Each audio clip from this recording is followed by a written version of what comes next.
Kembali lagi di HSI Consulting, channel yang membahas tentang isu-isu perpajakan, update pengetahuan, dan juga tips-tips investasi.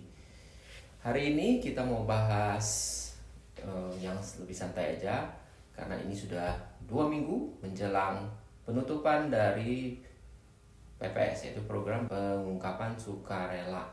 Program yang teman-teman juga suka menyebutkan sebagai Tax Amnesty Jilid 2. Nah, banyak sekali pertanyaan di podcast saya ya, di podcast lalu, dan juga ada lagi trending mengenai ikut atau tidak ya. Mungkin banyak masih yang galau ikut atau tidak. Ada yang bilang tidak usah ikut, harta sudah baik-baik aja. Ada yang bilang walaupun harta baik-baik ikut, apalagi nih, ada yang masih galau harta saya masih aset kripto mungkin nggak ketahuan dan sebagainya ya. Coba kita lihat dari satu-satunya. Ya, ini Pak mengenai program PPS, ada yang menyatakan bahwa kalau PPS itu sebenarnya beresiko untuk mengikutinya. Kalau misalkannya dia tidak melaporkan hartanya dengan sebenar-benarnya, maka dendanya itu akan lebih besar daripada dia mengikuti PPS. Oke. Ya, jadi itu sebenarnya resiko itu akan kemungkinan muncul atau tidak, Pak? Pada prinsipnya pengampunan pajak kan mengampuni kalau Anda jujur ya. Ya, jadi saya kepada prinsip dan falsafah dan spirit dari program pengungkapan sukarela. Jadi Anda secara sukarela mengungkapkan. Nah, tapi kemudian juga apa pengungkapan itu bisa menjadi mungkin kekhawatiran ya, seperti Anda tadi sampaikan, ada yang tetap khawatir nih malah jadi blunder, malah jadi apa tadi, belum jebakan Batman, malah saya dikenain pajak lebih tinggi.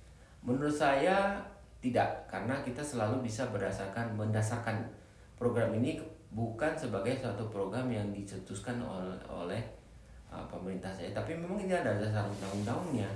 Jadi kalau kita percaya undang-undang itu kuat, memiliki makna hukum dan kekuatan hukum yang memihak dan netral, kita harus yakin bahwa hukum akan berpihak pada kita jika kita benar, itu aja. Jadi prinsipnya ya, bahwa ketentuan-ketentuan yang sangat spesifik di situ sudah sangat jelas juga bahwa jika Anda diterima ya, karena sekarang prosesnya Anda kalau mengungkapkan akan diterima, surat keterangan akan dikeluarkan ya, SKED ya, surat pengampunan pajak, atau istilah sekarangnya nggak dibilang pengampunan pajak, jadi dibilang surat keterangan saja, surat keterangan pengampunan pengungkapan harta, itu akan dikeluarkan, dan itu tidak serta-merta dan tidak boleh dan tidak akan gampang batalkan begitu. Jadi hampir tidak mungkin dibatalkan ya.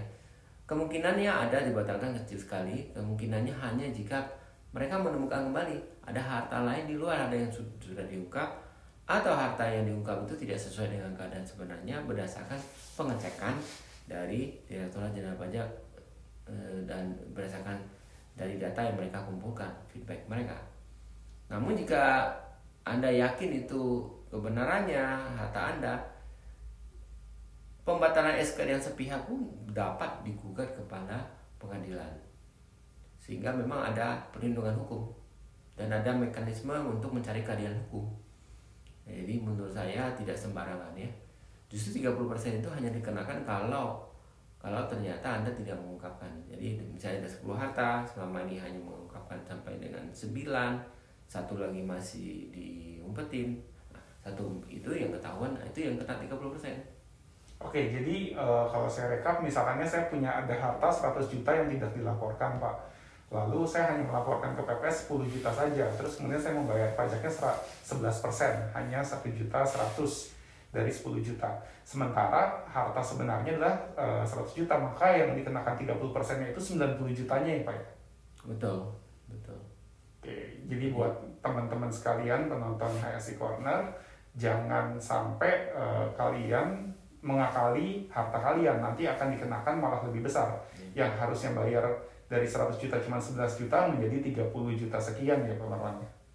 Ya, artinya memang Anda perlu jujur ya. Anda perlu mengungkapkan apa adanya sih sebenarnya. Sehingga dengan apa adanya Anda tentu harus ada dasar-dasar ya. Misalnya kalau Anda memiliki rumah, harusnya Anda memiliki surat-surat. Anda memiliki apartemen tapi belum serah terima, Anda juga pasti ada PPJB-nya ya, ada bukti pemesanan. apartemen, semua itu sebetulnya ada hitam di atas putih. Jadi mungkin Anda memiliki dolar, pernah membeli juga, Anda memiliki rekening luar negeri, Anda juga punya dasarnya, ada penempatan. Anda memiliki deposito di luar negeri atau penempatan, Anda memiliki aset kripto pun sebetulnya kan ada buktinya ya, transaksi dari pihak exchange-nya. Itu semua nggak bisa dihilangkan begitu aja. Jadi kita bisa membuktikan secara meyakinkan bahwa, dan Anda yakin ya itu, kemudian ya, Anda bisa meyakinkan, tentu itu bisa dibantah menurut saya dengan mudah ya, untuk mendapatkan keadilan seandainya Direktorat Jenderal Pajak sewenang-wenang. Tetapi saya memberi catatan ya, kalau Direktorat Jenderal Pajak melakukan hal seperti itu akan sangat blunder, karena Direktorat Pajak tidak mau begitu, karena sebagai organisasi pengumpulan penerima negara yang begitu besar, mereka mau reputasinya mereka terjamin tinggi, tidak melakukan hal-hal yang malah mencederai kepercayaan masyarakat ya. Dan ini adalah satu testing kepercayaan kepada masyarakat atas program-program pemerintah, khususnya ya dalam hal ini PPS ya.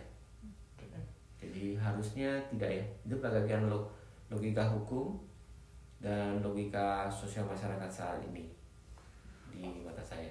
Oke, berarti sebenarnya kalau kita mengakui sejujur-jujurnya tidak ada resiko atau minum resiko sama sekali ya, Pak Marwan? Hampir nggak ada. Yang ada Anda bisa diuntungkan, tidur nyenyak. Bisa tidur nyenyak ya. Karena kita dengan tadinya tidak mengungkapkan sumber asal usul harta, sekarang Anda tidak perlu menceritakan asal usul harta, tetapi Anda hanya menyatakan, nih loh saya punya hartanya. Oke. Anda tidak perlu untuk menceritakan dulu asal usulnya dari sumber-sumber resmi kan, dari sumber yang hanya dikelabui pajaknya kah, atau memang ada sumber yang Anda sembunyikan karena ada masalah hukum di situ segala macam ya. Itu tidak akan dikoreksi, ya, karena di Dijen Pajak dalam konteks ini akan mengampuni dengan cara Anda mengungkap ya. Jadi pengampunan itu tersirat dalam program pengungkapan sukarela lainnya. Tidak ada kata-kata seperti dulu sih pengampunan, tetapi jika ada pasal dikatakan di dalamnya bahwa dengan adanya surat keterangan ini, maka Dirjen Pajak tidak akan mengeluarkan kembali surat ketetapan pajak ya, karena kita tahu, kalau saya konteks pajaknya, kenapa tidak bisa dikeluarkan saja? Karena tidak bisa diperiksa, karena tidak boleh diperiksa. Jadi kalau tidak ada pemeriksaan, tidak ada ketetapan pajak ya, maka surat keterangan Anda beserta SPT yang ada di tahun-tahun lalu itu menjadi suatu ketetapan. Nah, itu yang menyebabkan kita bisa menjamin ya, negara dan hukum, di mata hukum bisa menjamin itu adalah suatu kepastian hukum yang membuat kita akan bisa tidur nyenyak. Oke. Berarti dibandingkan dengan resiko itu terjadi kalau kita tidak jujur, malah kita dapatkan banyak keuntungan yang dapat kita peroleh jika dan hanya jika kita mengikuti program PPS ini dengan jujur dan benar ya, Pak Marwan. Ya. Oke, jadi buat teman-teman sekalian yang masih ragu ataupun ada mendengar kabar-kabar tentang risiko mengikuti PPS, jangan takut teman-teman, karena kita pastikan bahwa mengikuti PPS itu lebih banyak keuntungan daripada resikonya.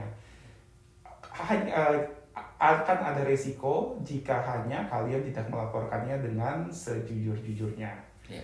Oke, mungkin itu aja Pak Marwan bahasan untuk hari ini. Buat teman-teman sekalian, jangan lupa like, subscribe, dan juga komen, dan bagikan juga ke seluruh teman-teman kalian. Terima kasih Pak Marwan, selamat sore. Thank you.